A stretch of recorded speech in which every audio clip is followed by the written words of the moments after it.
সাম্প্রতিক সময়ের সবচেয়ে বড় খবর, বাংলাদেশ ৯ মাত্রার ভূমিকম্প ঝুঁকিতে রয়েছে। বিষয়টা আসলেই কতটা সত্য?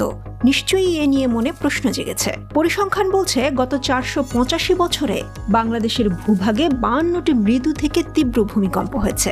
গত এক বছরে ৪ থেকে ৫ মাত্রার ভূমিকম্প হয়েছে ১৭টি, যা কিনা বড় ভূমিকম্প আসার লক্ষণ।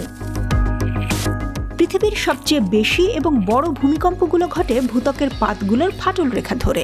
বাংলাদেশের মাটির নিচে রয়েছে ১৩টি ফাটল রেখা। গত ৪০০ বছর ধরে বাংলাদেশের ভূগর্ভে ২টি টেকটনিক প্লেটের চাপ শুধুই জমে উঠছে, আর এগুলোই আমাদের দেশটিকে ভূমিকম্পের ঝুঁকিতে থাকা পৃথিবীর অন্যতম দেশ করে তুলেছে। কলম্বিয়া বিশ্ববিদ্যালয়ের এক গবেষণা থেকে ২০১৬ সালে জানা যায়, গঙ্গা এবং ব্রহ্মপুত্র অববাহিকায় একটি গোপন ফাটল রেখা রয়েছে। এই মেগা থ্রাস্ট ফাটল রেখাটি ৯ মাত্রার ভূমিকম্প তৈরি করতে পারে। এখানে বাংলাদেশ এবং মিয়ানমারের উপকূল বরাবর সাগরের তলদেশে ২টি প্লেট পরস্পরের দিকে এগিয়ে আসতে আসতে সাবডাকশন জোন তৈরি করেছে। সেখানেই এই মেগা থ্রাস্ট ফাটল রেখাটিও রয়েছে।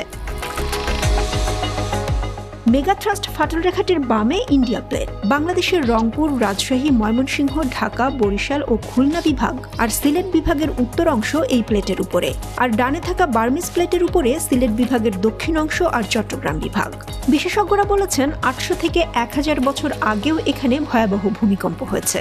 ১৭৬২ সালেও ইন্ডিয়া আর বার্মিজ প্লেটের সংঘর্ষ থেকে চট্টগ্রাম আর মিয়ানমারের উপকূলীয় বঙ্গোপসাগরে ৮.৫ মাত্রার ভূমিকম্প হয়েছিল। এর ফলে তখনকার ডুবন্ত দ্বীপ সেন্ট মার্টিনস ৩ মিটার উঁচু হয়ে পানির উপরে দৃশ্যমান হয়।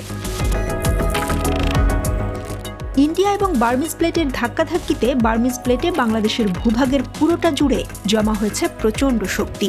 তা আজ বা কাল আরেকটি ভয়াবহ ভূমিকম্প হয়ে বেরিয়ে আসবেই। রাজশাহী আর খুলনা বিভাগ বাদে দেশের বাকি পুরোটাই ওই ভূমিকম্পের ভয়াবহ ঝুঁকিতে রয়েছে। টাঙ্গাইল, গাজীপুর, নরসিংদী, ব্রাহ্মণবাড়িয়া ও কিশোরগঞ্জ প্রচণ্ড ভূমিকম্পে আক্রান্ত হতে পারে।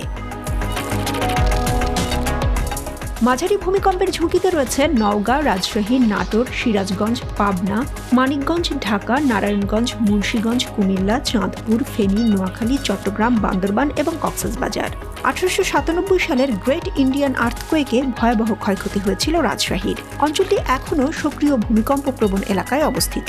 এদিকে ডাউকি ফল্টের কারণে সিলেট বিভাগের 4টি জেলাই ভয়াবহ ভূমিকম্পের ঝুঁকিতে রয়েছে। ৮.৩ মাত্রার গ্রেট ইন্ডিয়ান আর্থকোয়েক এখান থেকেই সৃষ্টি হয়েছিল। ভারতের মেঘালয়, আসাম, নেপাল এবং সিলেটে বিস্তৃত এই ফল্ট লাইন। এর কোথাও কোথাও সাবডাউন ফল্ট রয়েছে। গত ২ বছরে সিলেটে অন্তত ১৫টি ভূমিকম্প হয়েছে। ভূমিকম্পের এমন ভয়াবহ ঝুঁকিতে থাকার পরেও সিলেটের ৭৪.৪% বিল্ডিং অপরিকল্পিতভাবে গড়ে উঠছে।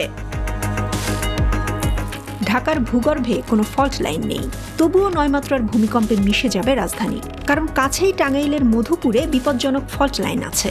পরিসংখ্যান বলছে বাংলাদেশে ৮.২ থেকে ৯ মাত্রার ভূমিকম্প হলে ক্ষতিগ্রস্ত হবে ১৪ কোটি মানুষ।